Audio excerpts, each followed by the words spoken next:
连线100%，观众朋友晚安，我是刘祝华。外资今天期现货都加空了，靠着我们的投信独扛得起来吗？现在担心的是全球股市会不会再度重演去年8月的噩梦？台积电揭露哪一些护盘密码？今天稍后告诉您。但是外资对于机器人还是积极的看好。除了摩根斯坦利之外，德意志银行发了一个重磅的报告，还是预告人形机器人将会加速爆发。重点是个股怎么轮动，等一下一档一档来检视。今天还有个重头戏要告诉您，比特币。昨天比特币大幅的反弹，因为这个礼拜有第一场的加密峰会即将登场了。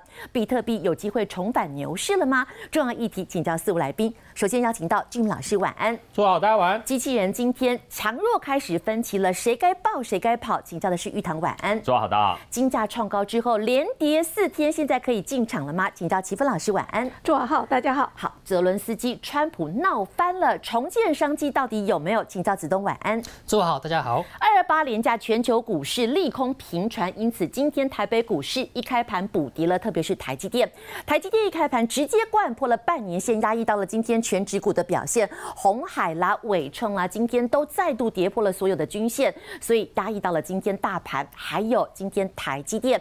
台积电影响到了相关的概念股，今天半导体族群卖压重 ，AI 族群、矽光子今天跌幅也很重哦，还有一些散热族群，上个礼拜刚开始蠢蠢欲动，今天又被压下来了。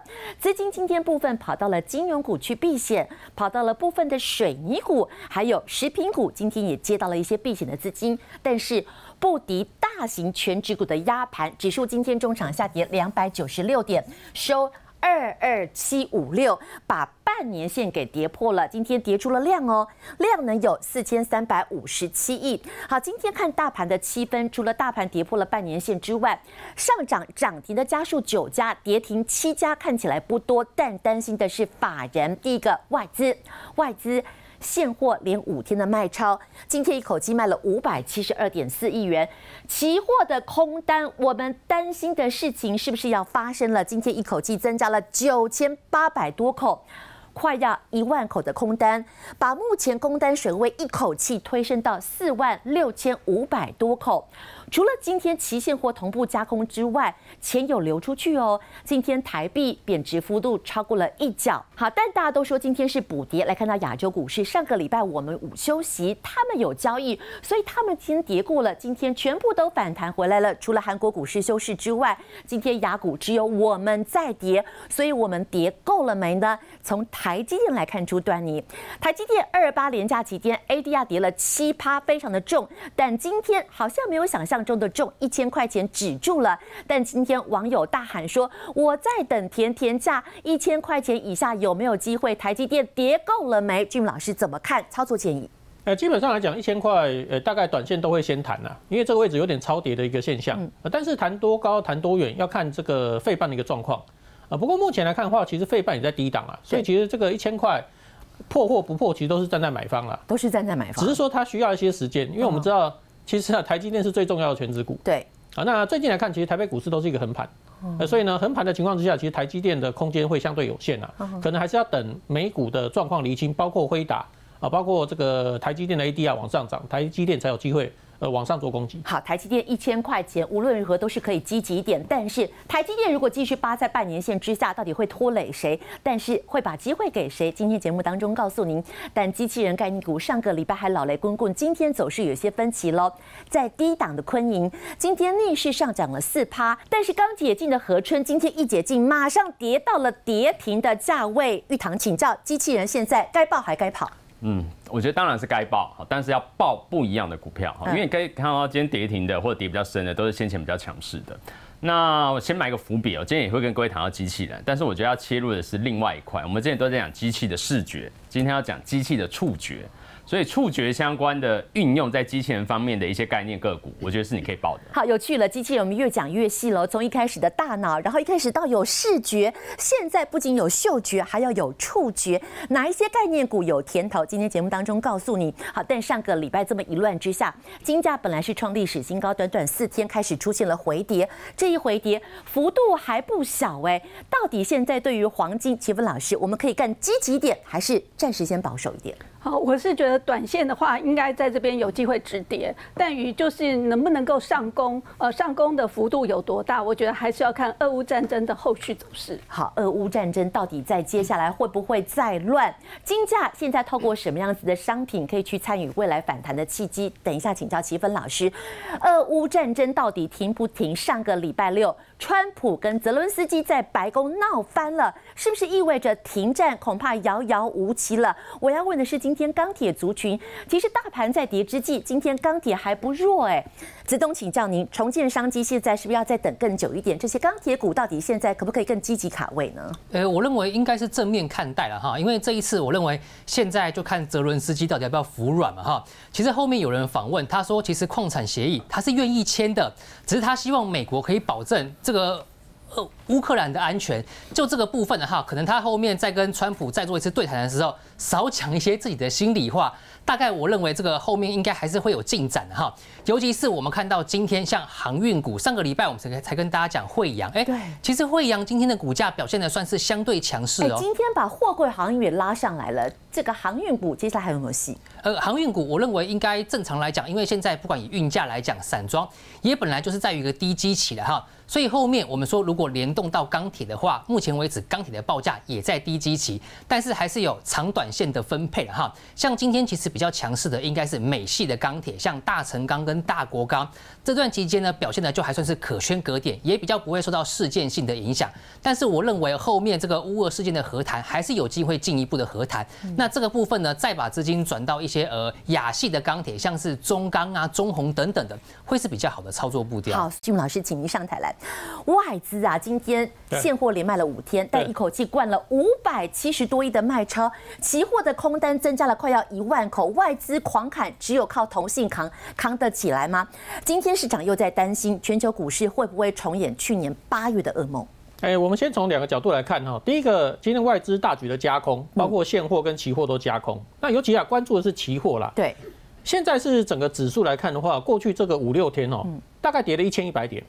这个时候加空会不会太晚了？他今天如果是在23700那个时候空，那就会怕。但现在已经跌到这个地方加空，很显然它是被动式的去放空嘛。所以你觉得现在外资的空单，这已经算落后指标了？如果接下来涨，它就会补回来。对啊，我们看一下指数好了，我们看一下这个大盘哦。从这个地方啊，上礼拜5到今天，这个地方总共跌了1100点，它在这个地方大举加空那除非这个地方是金融海啸。那就像去年8月份的状况，有没有可能发生去年8月份的状况？基本上我们讲从指标来看已经发生了。哪些指标？我们看一下这个是恐惧贪婪指标，美国 CNN 的恐惧贪婪指数，那是蓝色这条线是恐惧贪婪指数，那红色的部分是标普500。一般来讲这个恐惧贪婪指数，它把一些包括这个动能啊，包括这个广度，甚至于像 P/E ratio 这个市场上的一些现象，把它综合归纳成一个指数，给大家做投资上面的参考。那一般来讲这个地方大概是75，那下面这一条虚线呢是25，在25以下是严重的超跌，极度恐慌；在75以上是极度的贪婪，就是超买，过热了。那现在来看的话，上个礼拜礼拜4跟礼拜5，它已经跌到18到19。那这个位置是哪里？第一个，它从这个指标来看，它就是严重超卖嘛。第二个呢，已经回到哪里？去年2004年8月份就是跌到这个地方，所以虽然这一次的跌幅跟去年8月份不一样，这次没有像之前跌那么动，虽然说好像看起来跌，但是恐慌的程度已经直追去年8月份股灾的情况。但是指数现在还在相对的高档，所以如果在恐慌指数已经来到了这个数据，但是整个的大盘指数还没有下来，到底接下来会怎么联动？至少它是低点啦。至少它是短线的低点，就像这个拉回一样啊，它也是短线的低点嘛。所以呢，不管怎么样，它会先谈再说啦。那能不能直接过高，我们就后续做观察。这是这个从市场的角度来看，就美股目前来看的话是严重超跌。是。那既然如此的话，外资量追空其实是被动式的追空，后面可能会被嘎。这个是我们心理上有底。另外一个部分来看的话，如果说市场上恐慌，避险的资产就会涨，比如说债。第一个是。美国就美债啊，货币汇率就是日元。所以呢，我特别观察这2个东西哈。第一个这个是美债，美国10年期公债殖利率，目前最低应该是大概跌破4.2，今天稍微做反弹，就稍微有点起来了哈，虽然弹不多，但是呢，其实大家可以观察一个现象，从上个礼拜开始，这个叫日元，日元往下是升值，代表市场的避险情绪增加。可是大家有没有发现，好像不太跌了哦？那这两个，如果我们这样整个看哈，从去年的6月份到现在为止，你又发现两个还长得蛮像的。对，这个殖利率往上升，这个日元就往上走，往上时贬值了，好，那我们就不管，往上它就往上，往下就往下。那现在这两个呢，既然那么像，它只要往上的话，那它会不会往上？如果殖利率往上，代表一件事情啊，公债的价格跌。对。那现在为什么会涨？就是避险嘛。那如果它往上弹的话，公债的价格跌，原来避险的资金撤出来了。那你原来从股票撤出来的资金跑去公债，那现在有没有可能从公债跑出来回到股票市场身上？所以短线没有这么恐慌了，没有那么恐慌啊。那这个位置大家看一下，去年8月份哦，这个日元也是急贬嘛，急升啊，往下是急升，公债殖利率也是往下，避险资金全部跑到债券市场里面去，所以它的低点跟它的低点非常的像。那既然如此，它不继续往下，那代表公债殖利率也要开始往上弹。那往上弹代表公债价格跌，那资金会不会从公债里面流出来，重新回到股市身上？这个机会就非常大嘛。好，所以 VIX 的恐慌指数已经反映了现在极度恐慌了。对。然后避险的资金好像最恐慌的状况也已经过去了，资金已经从这边开始撤出来了。对。个股跌够了没？其实个股也是跌很重哈。我们看一下，这是 Nasdaq 100指数的日 K， 那它的这个一样哦。其实我们看 K 线还看不是那么明显，它看起来好像有点弱，甚至有点破颈线的味道。但是我们从指标来看，下面是这个RXI 指标了哈，是一个类似摆荡指标。这个位置的跌幅啊，其实非常接近去年8月份的位置，就是严重超卖一样啊。RXI 指标啊 ，RXI 指标它就是类似 KD 指标，往下跌到这个超卖区啊，就是低点就是超卖区，往上就是进入超买区，所以大概是这个样子。所以目前市场上啊，已经属于严重超卖的状况。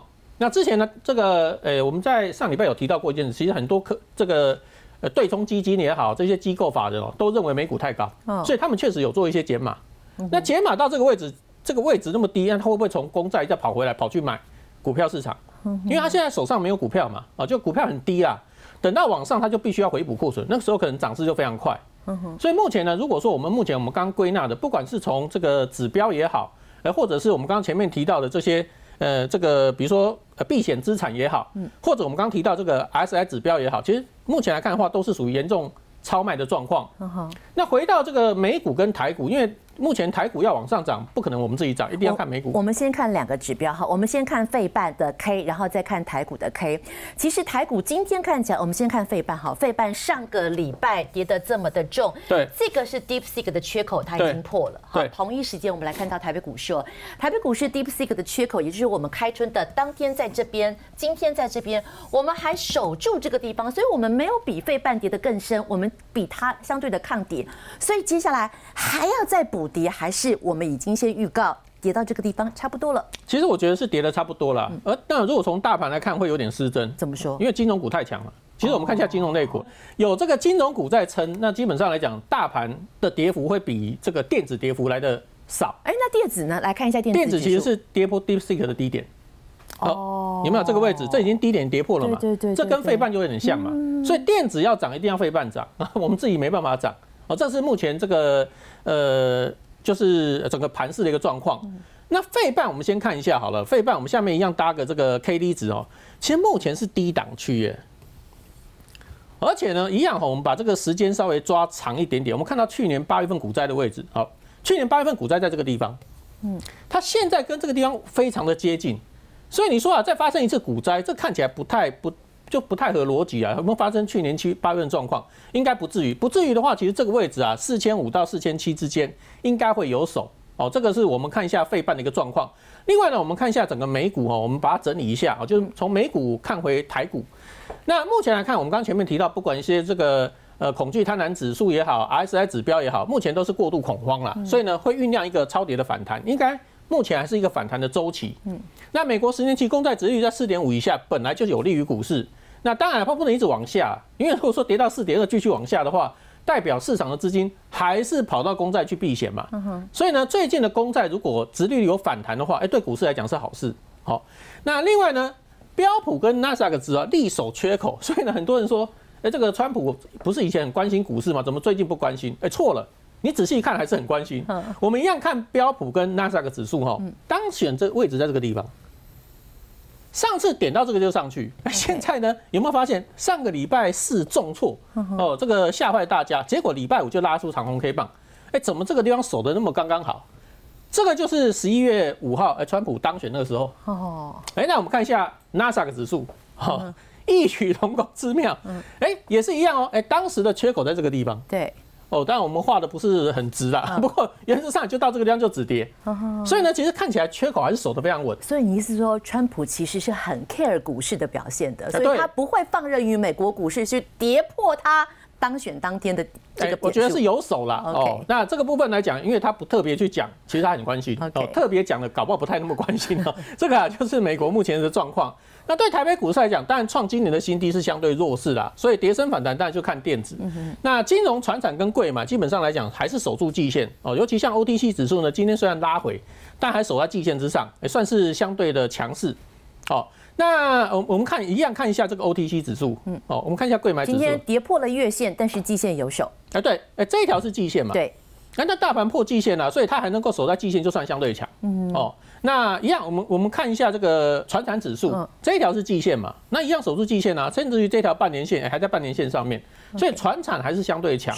那现在唯一最弱就是电子股电子股呢目前也不高啦，所以它这个修正暂时告一个段落之后，也是有机会往上涨。好，如果柜买现在还守住了季线的话，接下来台积电休息一下，把空间让给谁？对。那目前来看的话，因为强弱势股差非常多，所以我们去看个股的时候呢，操作上要注意啦。就说呢，原则上操作是以这个多头趋势为主季线之上是相对比较安全。那最强是在月线之上但是呢，可能怕乖离率大，所以呢，大概就是这样观察第一个是季线之上是强势，月线之上当然是最强但是呢，还是要注意一下就是乖离的情况啦。比如说像机器人涨多的，可能最近在整理那。有些这个股票相对弱势那可能跌升会反弹了，但是呢，形态上弱的话，反弹减码。那什么叫季线之上？那我们台积电当然是已经跌破季线是相对弱，但是呢，我们以个股为例，比较像这个联发科。好，联发科发哥来看一下对，联发科虽然是破月线但是这条季线仍然没有碰到所以它在电子全指股里面算相对强。我们就这样看所以它是这个比较强势的个股。那像发哥拉回卡位安全吗？我觉得安全这DeepSeek的低点在这个地方大家记不记得当天是开低走高？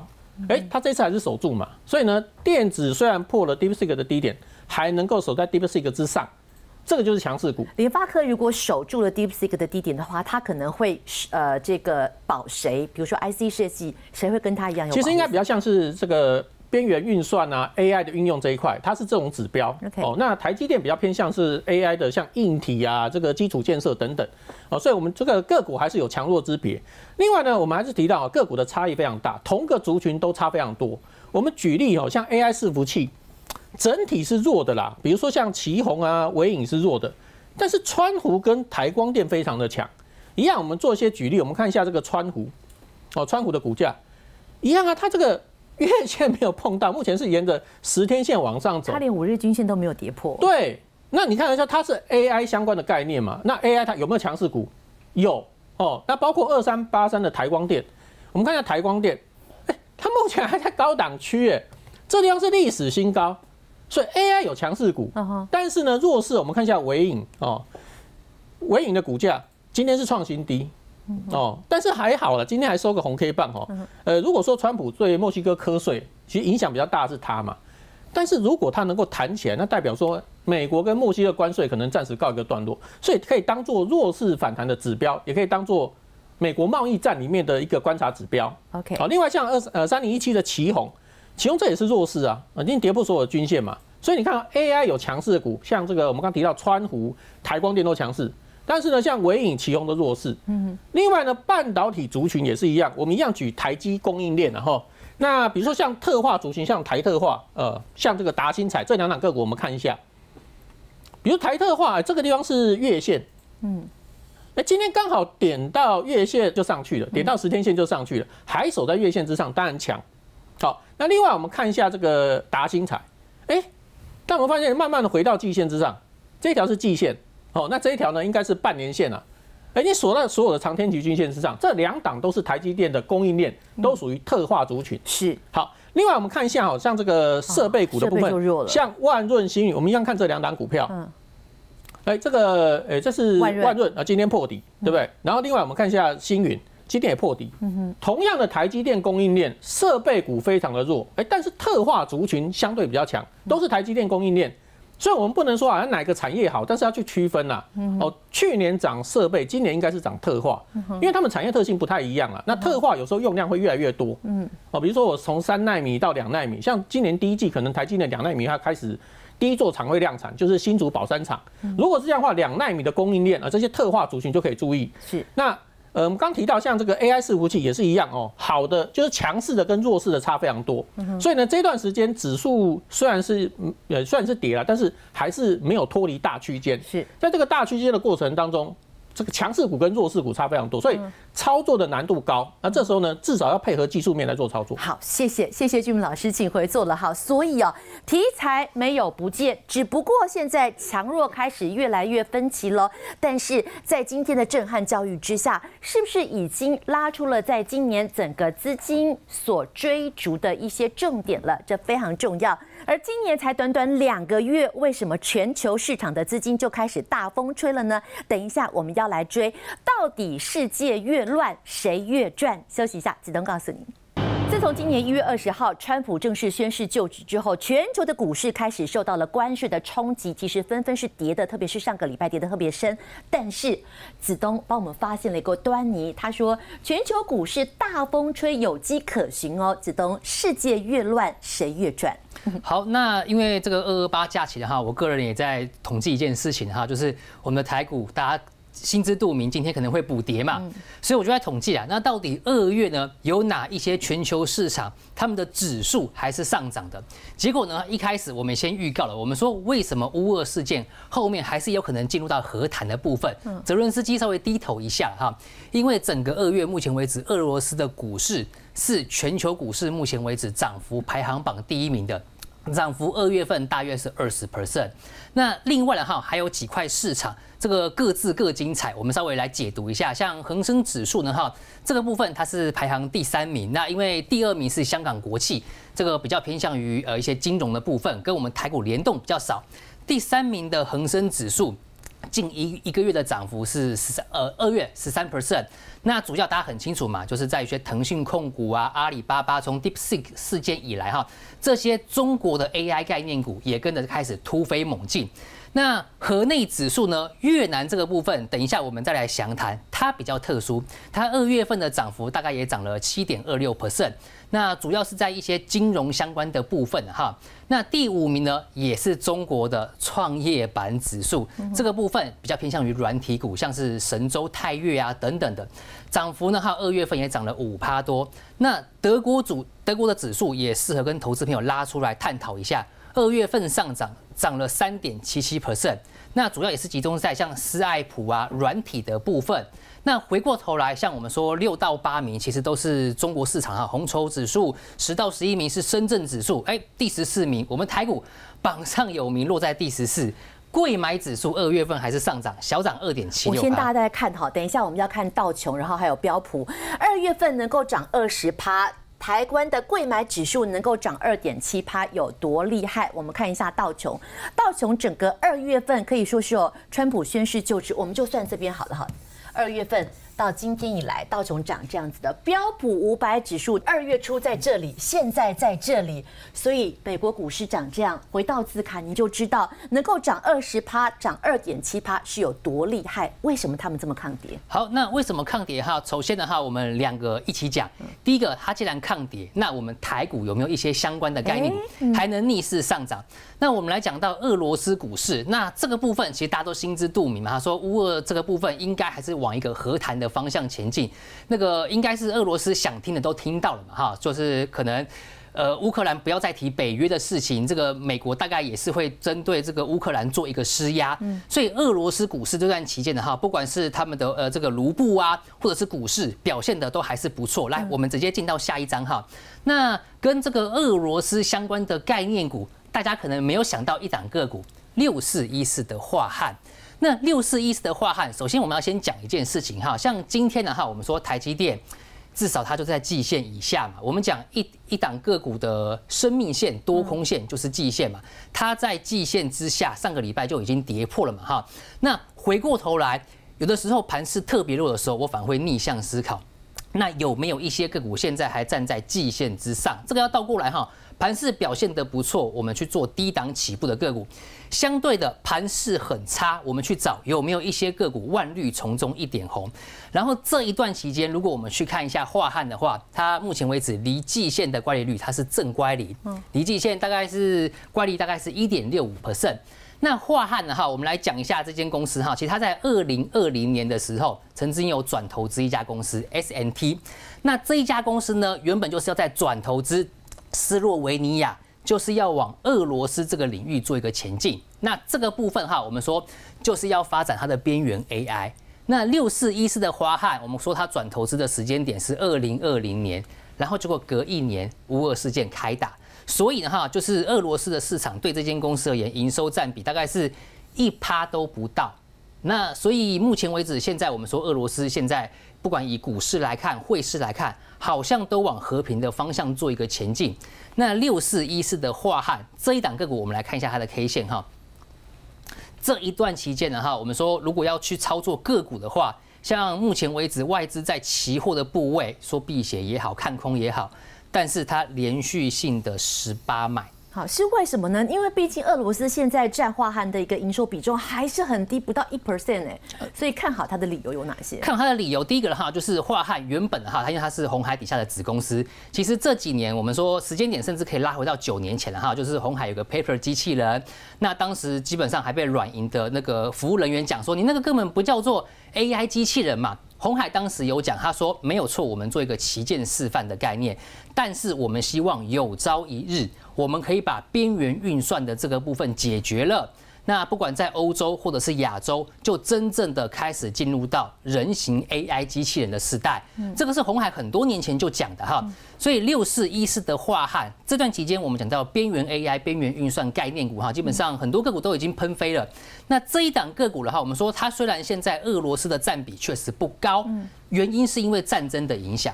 所以后面如果真的大家同步去观察，说真的往和平的方向做一个前进，营收比重拉高，它的营收不就上来了？营收上来了，这个部分我认为就能够激励股价的上升。那目前为止还只是想象空间，但我们特别讲第一个。以形态来看，它目前为止是站上了像站在季线之上，表示它是多方结构，有筹码的支撑，会不会是外资看到了什么我们没有看到的？那最后一件事情就是以边缘 AI 的相关概念股来看，樺汉目前为止股价还算是低基期。所以就这个部分的哈，如果大家针对这个俄罗斯的这个市场是正面看待的话，想要找一些目前为止稳中透强的相关的个股，我认为这一档是可以稍微留意一下的。OK， 除了樺汉之外呢？樺汉之外呢，那接着我们往下了哈。那刚刚我们讲到，就是这段期间是阿里巴巴涨势特别凶猛哈，那形势比人强，因为两边一起讲，就是如果大家短线上面可能就是手上没有股票，身体全身发痒，像我也有这种毛病哈。那怎么办？短线上面我们来看一下元泰了哈，但是像电子纸的显示器，这个就是有人钟爱了哈，就好像是你在读书那样的感觉。那市值大概是显示器的市值为24亿美元，但是2032年可能可以扩大到116亿美元，大概每年年复合成长是以17%在这个地方做一个稳步上升。那回过头来，目前为止它在季线之上。那它因为它是柜买市场的龙头，所以有时候我们去看一下内资的动向，投信也是连8买。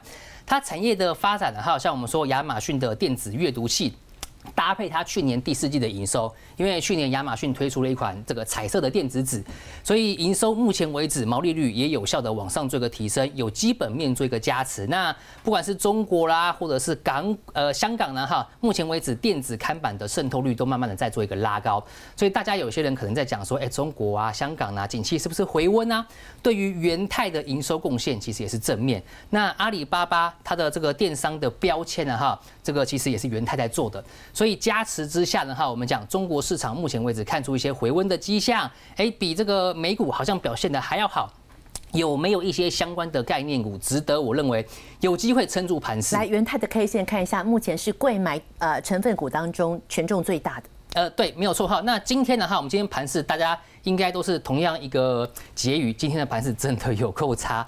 今天它是逆势收红的，是，所以它后面有没有更多的利多值得后面会持续做一个发酵，也觉得投资朋友也可以做一个留意以及观察。好，接下来还有哪些相关的概念股？好，那这个了哈，我们来讲到这个越南，大家其实很奇怪说，越南为什么它2月还能够上涨？那越南我认为其实还蛮厉害的哈，就是它瞬间就跟川普服软了。它服软的是说什么呢哈？就是我愿意跟美国采购一些军事用品啊、农产品啊，它是最快服软的一块市场。甚至哈，它低头之快，还蛮神奇的，就是越南的国会本月其实批准了一个法律框架，就是马斯克的 Starlink 如果想要来我们越南国家试点。越南在这个地方，你要在哪里试点，我们都接受。这个是越南服软之快，这个其实也蛮神奇的哈。那不管如何了哈，我们说其实昇達科这一家公司，昇達科这一家公司目前为止有没有符合我们的选股要件？它反而是在盘势偏弱的情况之下，还能够站在季线之上，而且乖离率其实拉得还蛮开的。这段期间，投信也是连续性6买。那去年12月呢，我们说昇達科这家公司在矽子厂以及海外的越南厂也做一个厂区的扩建，所以后面我们说越南它要服软也没关系哈。就这个部分应该会是让这个 Starlink 做一个试点的动作，相关的合作厂商在越南有厂区的。昇達科这一家公司，那美系的外资其实也评估了，从今年开始，它可能会毛利率再往上做个提升，因为接下来低轨卫星的营收占比可能是在50%以上做一个起跳，所以回过头来哈，我们来看一下昇達科这段期间它股价的运行模式。这个线图，我相信大家有学过技术分析的都了解了哈，不要说季线了哈，沿着这个月线做一个。拉回之后开始上攻，它好像也比较不会受到像刚刚祝华帮大家看美股，好像都是空头排列，这一档个股呢就比较不会受到美股的影响。产业的特殊了哈，尤其是现在我们说越南在这个地方一开始服软了，对于昇達科来讲，以政治的角度来看，其实也算是好事一件。OK， 昇達科来最后一个相关概念股有谁？好，相关概念股哈，那其实从2024年年底的时候，我常常在100%就跟大家分享，我们说 AI 其实会做一个轮动，已经不是硬体的天下了，会导入到软体的部分。那敦洋科这一家公司哈，那这个部分的哈。第一个，它已经公告去年的税后存益是7.98亿，年增是1.92%。那每股存益大概是7.5元，全部都是创历史高。那这个部分当然就是资安的需求以及 AI 应用方面的表现，其实还是非常的强劲。那这个部分的话，其实它也刚公布说，每股会发现金股利7.42。市场殖利率呢，大概因为今天它这段期间股价表现的还不错，所以大概是会在4.5%到4.7%左右，还是高殖利率相关的概念股。所以就这个部分的话，如果现在大家想要去做一些中短线的价差交易的话，至少敦洋科股价修正，大家就会开始讲，这个第2季、第3季要开始发股息了。股价还能够算是相对有撑的哈。那就这个部分，其实它本身我们说它在这个上海也有做一个转投资，所以这段期间是陆股跟港股的 AI 概念股相对有撑。对敦洋科来讲，本身也算是一个利多。好，所以它是受惠于最近在陆港股的 AI 概念股上涨之际，它有机会跟着一起水涨船高。对，没错。来看今天收163块。来看一下今天它怎么走哈，有没有发现？姿态很强。对，姿态很强，就跟刚的昇達科一样。所以找寻一些这样架构的个股哈，我认为了哈，应该是能够趋吉避凶。它我们说目前为止离这个季线的乖离率也算是拉得很开了哈。它的惯性就是沿着月线在这个地方做一个上攻，所以下一次哈，我们说盘即使是修正，但是个股它跟这个美国的科技股好像联动度不高，拉回到月线的时候，是不是要在这个地方一波每一波都抓一段？我认为应该也是值得考量的一个操作节奏。非常清楚，谢谢子东，请回座了哈。所以今年光看2月份，美国股市其实是往下的一些空头趋势，但但是有一些股市表现比美国股市还要更强，到底有哪一些他们独特的题材？台湾哪一些相关概念股提供给您做参考了？好，不过呢，说到2月份，特别是下半周，来自于美国10年期公债的殖利率开始往下了，代表说您手中有一些美债的 ETF， 最近握起来比较有感了。而且最新的 Fed Watch 显示，在今年联准会的降息有机会比之前预期的还要更早，次数可能会更多。所以现在债息又优于股息了吗？休息一下，齐峰老师告诉你。接下来谈谈美债。美国现在关税对于美国经济恶化的恐惧慢慢浮上台面了，有2个非常重要的迹象。第一个是美国10年期公债，如果您手中有相关的产品 ETF 的话，最近一定相当的有感，特别是2月中旬，我们从这边剖开，2月绿色的是来自于美国10年期公债的殖利率，红色的是价格。2月中之后，价格持续的往上飙，代表殖利率是往下跌的。第二个是 Fed Watch 最新的显示，1个月前我们看今年降息的次数可能就1次，现在最新的次数可能有到3次，而且降息的时间比大家预期的还要更早了。所以在接下来，如果您手中有相关的一些债券 ETF， 是不是可以再继续押宝？联准会将会提前降息，手中的资产应该如何的进行调整？齐峰老师，请您上台来。我先问结论，联准会真的会提前降息吗？不会。为什么这么斩钉截铁？对，因为关税的问题现在才正要开始执行，那它最后究竟会对整个通膨的冲击是怎么样？我觉得以联准会它过去的行事风格来讲，它一定会先观察一段时间再做决定。好，所以你现在觉得放心可以买美债的，现在还打个问号哦。我们一个一个问题慢慢解决。最近有些经济数据到底怎么反映关税整个的浮上台面？好，当然川普一当选，大家第一个最怕的叫做通膨来临，对不对？好，所以整个债券殖利率先狂飙，可是狂飙一阵子以后，现在大家又开始担心这个经济会变降温哦，甚至衰退哦。那我们从最近的数据看起来，确实美国去年第4季的 GDP 已经比第3季还要下滑了。好，然后第二个就是服务业 PMI， 过去来讲，美国服务业 PMI 是很强劲的。结果它在2月竟然跌破50，所以这2件事情当然让大家担心，美国的经济好像没有想象中那么好。然后再加上最近呢，我们来看到的物价相关的指数最新公布，其实还好持平，所以就是说景气又不好，物价也没有很严重，所以大家，然后再甚至怎么样，就业人数，在1月份的话，就业人数其实是有点降温，跟去年12月相比差蛮多，所以大家就会觉得说，那这样是不是联准会有可能提早降息？好，那这个事情当然，我觉得金融市场反应就很快，就像刚刚祝华说的。我们看那个 Fed Watch 的预测，1个月前，我记得我们过年之前曾经看过，因为今年大家就是说川普上来，那可能降息要延后，降息要延后了。封关之前，我看今年的降息次数一次最快就9月。来，最新的数据是什么？好，最近的数据已经有点大反转。我先说2月28号那一天，我看的 Fed Watch 是降息是2次。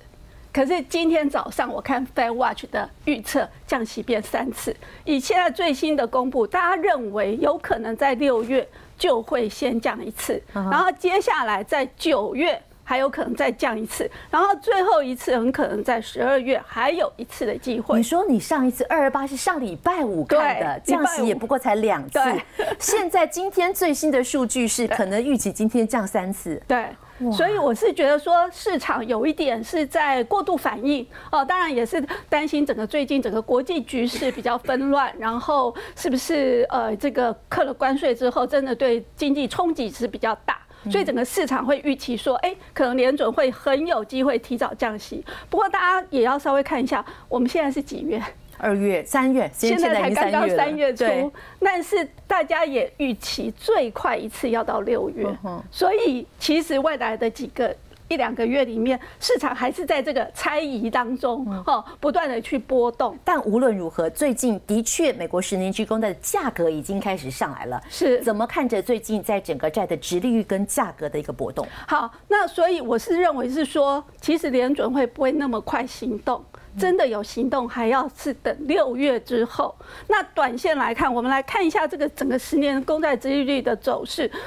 我也蛮认同刚刚俊敏说的哈，其实它已经来到了一个相对的低点了。对，好，这个是川普上那个当选之后的一个表现嘛，那低点大概就在这个位置，所以我是认为说，按照现在大家担心关税后续的冲击来看的话，其实那个就是殖利率不容易大幅的下跌。殖利率不容易大幅的下跌，代表在价格也不容易大幅的 V 转。对，没有错。所以我觉得它比较有可能的就是说，现在担心经济衰退，或是这个资金先做一个撤退，所以它打到了这样的一个位置。可是它反弹，你说它会反弹会不会到这里？我觉得几率也不高。所以我觉得它比较有可能会在利率。美国10年公债殖利率大概在4.2到4.5这个区间去震荡，所以我是觉得说，如果大家想要买债券的人，其实短线先不用去抢进，因为这不是一个很好的价位。那你真的要买债券，你可以等到殖利率反弹到了4.5%以上的时候，你再去买。对，我觉得那会是一个相对比较好的买点。但是因为我觉得整体来说，因为今年的变数非常的多，一下子要战争，一下不要和平啊，那一下子要课关税，一下子要对谁采取什么行动，是很多的不确定。所以我个人是认为说，今年在大家的投资里面，债券还是应该要有啊，只是你应该买什么类型的债券。哎，对，来，债总怎么选？好，那我们就把这几类的债券跟大家来分享一下。以最近来讲，其实买最多，大家买最多量都是长天期公债，甚至很多人去买正2。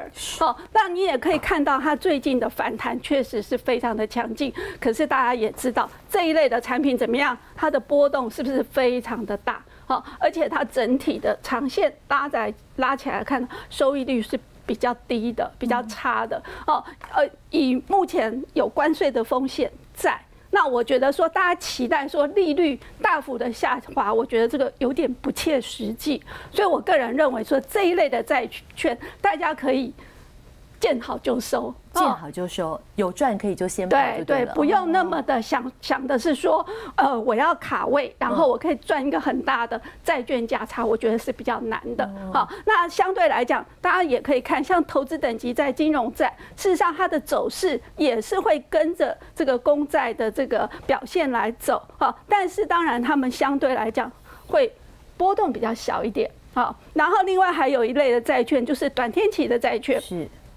还有非投资等级债，大家可以看到最近这些长天期公债在大涨的时候，他们好像是比较没有表现，但事实上呢，整体来说，他们的收益率是比较稳健的，是比较好的，因为他们的利息收益是比较高的。好，所以整体来说，我会建议大家今年要买债券，你还是不要去想要赚价差，你应该是回到就是它的殖利率，它的配息是不是可以让你安心的这样一个角度？那其实整体来说，这些投资等级债或是非投资等级债，它大概都可以给大家大概5%甚至到6%左右的这样一个配息率啊。那价格虽然会有波动，可是呢，我觉得是说，所以大家就不要就是在价格很高的时候去抢进。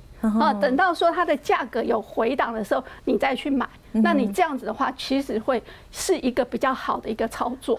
3月份有哪一些配息的焦点？好，那当然，因为现在来讲，就是月配息的 ETF 是越来越多了哈，所以呢，当然就是每一个月几乎都有在公告。那我们这边举几档这个最近3月就是已经先公告的，大家可以看一下哦，它的单次的配息率，就是大概在0.5到0.7左右，然后年化配息率是不是已经有在5%甚至到8%左右？那以这一档特别高的话，其实大家可能还要再稍微留意一下，为什么呢？因为这一档它是比较新挂牌所以它是首次配息，所以其实它里面有隐藏了大概2个月的一个配息，所以你有没有发现它这一档配的是不是比别的高？像这一档它也是首次配息，但是它就没有配那么高。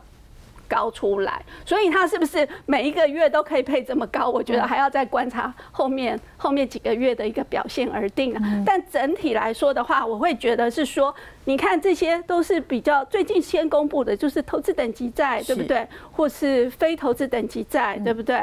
好，那这个也是属于投资等，这些都是投资等级。那只有这一档是非投资等级，那你就会看到说，非投资等级当然相对来讲，它的配息还是比较高一点。那整体来说，我觉得买这一类的这个 ETF 会比去买20年期债券的 ETF 要来的比较安稳一些。请问老师给我一个白板哈，接下来我们做一个总整理哈。如果现在选择市面上美债，这是长天期的，好，美债。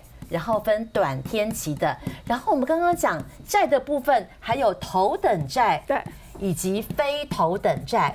目前我们就分这4种的商品，都不要紧哦哈。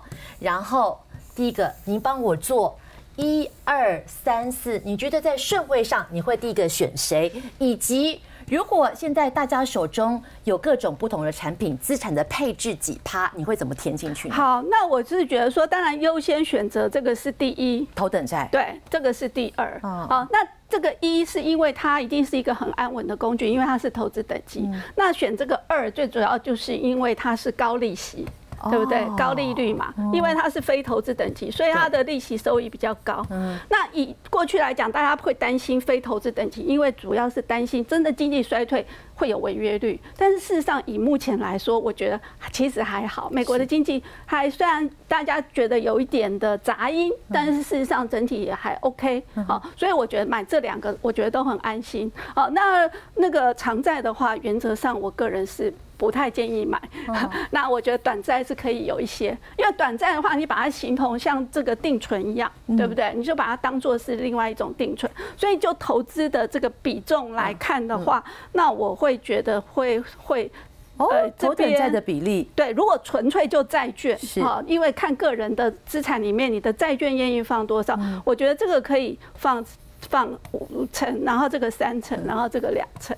那我其实长天期债，我个人其实都一直不特别建议去买，因为它的目的，很多人买它的目的是要操作赚价差，是对。但是我觉得以现在的环境来讲，你要操作赚价差并不容易，因为我们现在对于利率政策是很不确定的。如果说我们知道今天经济衰退，我们知道利率会一路往下走，那你应该要买长天期债。可是我们现在对整个利率政策是很不确定的，所以我个人认为这样的产品并不是一个很适合操作的工具。甚至于现在如果有趁着长天期的美债在反弹的时候，手中有的，或许可以先获利了结。对，我觉得是可以先部分去做落袋为安。非常清楚，谢谢积芬老师，请先回做了这张字卡，给大家了一个非常重要的方向了。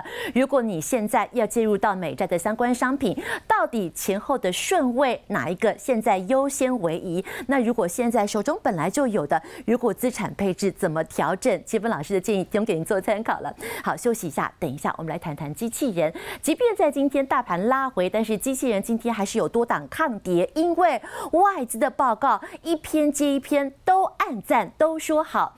继之前大摩名列出了全球在整个人形机器人前100强之外呢，德意志银行也出现了个重磅的报告了，其中说人形机器人加速爆发，所以接下来个股怎么轮动？休息一下，金木老师告诉您。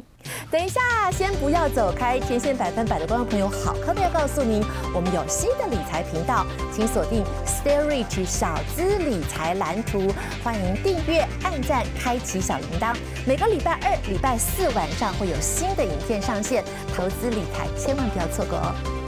投资股票好难哦，还要买房、买车、存退休金，好想要提早财富自由，到底要怎么样可以增加被动收入呢？